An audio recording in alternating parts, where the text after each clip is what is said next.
I don't know. It's just like the next step in our evolution, our own soul evolution, is Yeah, to. it came together really easy, James. Huh? And I remember you saying something about that when it's time for you to do something, things just happen really fast, and that's how the Yeah. show happened with us. It was, I asked him about it one day, and almost what 2 weeks, 3 weeks later, That was 2.5. That was 3 weeks ago. yeah, Yeah. Oh. Yeah, it's amazing when you get aligned with your soul. Everything just falls right into place. If you're having all kinds of serious problems and everything else, your ego's probably running the show. yeah. That I was gonna ask you about that because I remember hearing you say something about that on one of your shows. The when For example, people always say, "Oh, I was trying to listen to my heart and I end up getting hurt, or I end up mistrusting this person because I was listening to my heart."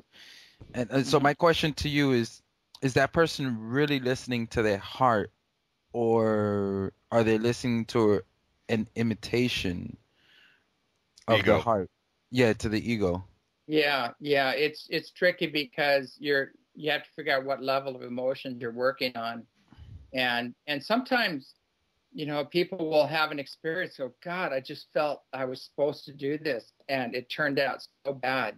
Why did this happen? Well, maybe it didn't turn out bad. Maybe you needed that experience. You needed to finish Exactly. whatever karma, whatever else you got going on there. That was something that you needed to walk through and gain the wisdom from that experience, and let it settle into the soul and move on. So, I look at everything in my life, and I've had some crazy stuff happen, and some things that probably would have flattened most people, and they'd probably give up on humanity altogether, my life. But I always look at each one of those events, and when I pulled back from spirit and looked back on it and saw the big picture, I could see real clearly that that was necessary as part of my own soul evolution, and I wouldn't change a thing. And some of the people I were involved with was just some karmic lessons that I needed to complete and finish, and understandings I needed to get out of that experience. And so basically that was what it was all about. And I think that's what's important, is not to be a victim.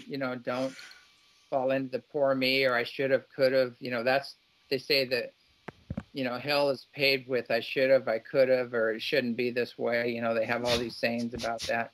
We need to just let go of that and just say, well, I never made a mistake. I manifested a lot of things. I gained a lot of wisdom. Now I know what I don't want, and I'm going to go forward and create what I do want. Yep. Yeah.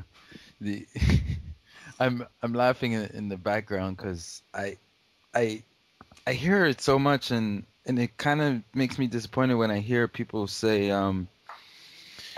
when they want to do something in their life and they don't do it because of some poor excuse. And I'll give you an example. A friend of mine's he's around the same age, and he wants to travel, and he's never traveled and stuff like that. And I'm telling him, why not? You're not married. You live with your brothers. I mean, your job is not a career. What do you have holding you back? What are you scared of? I'm just not like you. What do you mean? We're not any different, except that you're from one part of the country and I'm from another. Like, I don't see the difference why you're holding yourself back. And I feel that we do that so much in so many different things, that we hold ourselves back. Well, it's fear of change. People are comfortable. They have their comfort zone, and they don't want any changes in that comfort zone. And they're running these what if programs, and a lot of fear and things like that. So they just never really go anywhere. And I always tell people, if you want to do something, just do it. Launch your boat and make course corrections along the way. But don't sit back and try to pick this thing apart and do what if scenarios and everything else. If your soul's telling you to do something, get off your butt and do it. Yeah. Exactly. What advice would you have for people who are trying to move into the karma and clear everything up for themselves?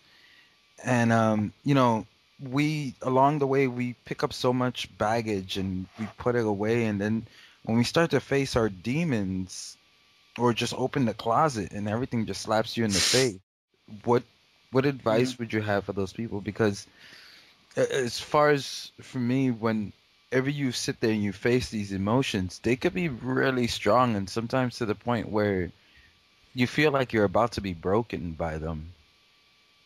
Yeah, it's, that basically you need to go through them. Just stop resisting it. And everybody has this, like I'm saying, we have this like total loving, joyous God being within us. Everybody does. There's not one person that doesn't have that. And, if you ask for help and then go through it, feel it, feel it all the way through. Don't resist anymore, because resistance is what's causing all the pain and avoiding. But just go through it, face your fears, go through the pain, don't hold back, just let it move on through. You'll see anybody that has a huge awakening, before that awakening, they go through rage, anger, sometimes they go through deep sadness, they're crying, there all kinds of crazy stuff is going on. And that's just basically the process, because you have to go through all that to get to the next level.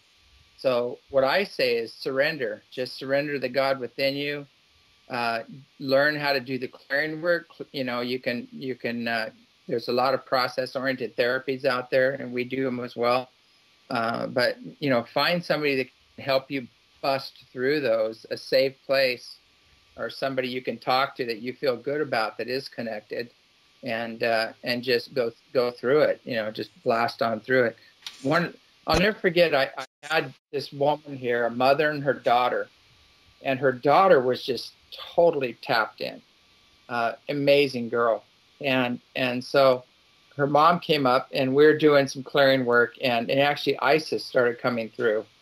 And she's one of the Egyptian goddesses. And she turns around, and she comes through this 14-year-old girl. And this girl turns around, looks at me, and she said, "You have to keep loving." And she said, "No matter how hard it hurts," she said, "you have to keep loving. Love is the only way out." She said, "You have to go, you can't close down." And it was so powerful. And I realized, and I was going through a relationship breakup at the time and everything else. And it was so powerful. And I realized that my fear and my resistance and my blocking that love and having all these contingencies around that love, or demands around that love, and things like that, all the manipulations around that love, all that stuff was causing me severe pain, and I had to love no matter what. And so, I went through and I just totally forgave. It was a total, basically, like every issue you could think of came up, like in this situation, because it was like total betrayal, stick a knife in your heart, twist it 10 times, abandonment, and just cruel, stuff. And I sucked it up, and went through the whole thing, felt it, all the way through. And then all of a sudden I just blew through the other side, and it was just amazing. And I found this space that was unshakable, this unshakable love and sovereign love, you might say, where I was love. I wasn't in need of anything outside myself. And it, ever since then. And so I blessed that situation. It was a great learning process. And it's something that, we have to stop putting our love, our acceptance, our approval, everything. We have to stop putting that outside of ourselves on other people and having expectations around them being the fulfillment of that. We have to find that within ourselves. Right. So James, what do you, you're familiar with the Sophia story, correct? I think so. Sophia, the spirit of the earth, or whatever they call it, Gaia. Okay. Where she emanated from the center of the galaxy, et cetera, et cetera. I just kind of wondered if you were very familiar with it, what you thought about that whole theory, that and the archons that were one of the byproducts of her manifestation. And Yeah, I'm not exactly sure that whole story. I know one thing, the divine feminine is coming in strong right now, and it's just breaking down this old patriarchal program that's ego driven. That definitely is happening, so I do know that. And there's the Shekinah energies, the divine feminine energies that are pressing in very hard. I don't know exactly that Sophia story. It sounds like it came out of it was Gnostic. It was out of the Gnostic writings. The Nag Hammadi stuff. Oh, okay. Right. It's yeah. I can't remember the name of the book that was in something of the creation or something like that. I can't remember the exact name of that book. But I'll have to go back and look at that. I was familiar with some of those things like years ago, and I'm not exactly sure how that story goes, so I can't totally comment on it. But well, the archon in that myth has really intrigued me here recently. The archons are basically the little devils that attach to people, and their sustenance is the negative energies that we exude through fear and anger and all those sort of things. But anyways. Well, they do exist. I mean, they're definitely out there. We're always clearing those little buggers away. So my understanding, a lot of the Egyptian stuff, you can actually see the different levels of beings that they have, on their temples. And on the lowest level, you see some real demonic beings and manipulating beings, and some, looks like even some grays and kind of reptilian type beings. And then you move up the levels and you see some other beings that are just kind of humans stuck in lust or things like that, and kind of messed up. And then the middle level, you'd have just your basic civilization, your basic people. And then the higher level, you'd have illuminated people. And then above that, you'd have the gods, So I think that's a pretty accurate reality as far as there are low-level beings, there are low-level ETs, there's low-level humans, there's sorcerers, there's all kinds of energy out there that you're better to avoid. And I've noticed one thing. I love what I was talking to. I think it was Graham Hancock that said that, where he was talking about some of the shamans that he met.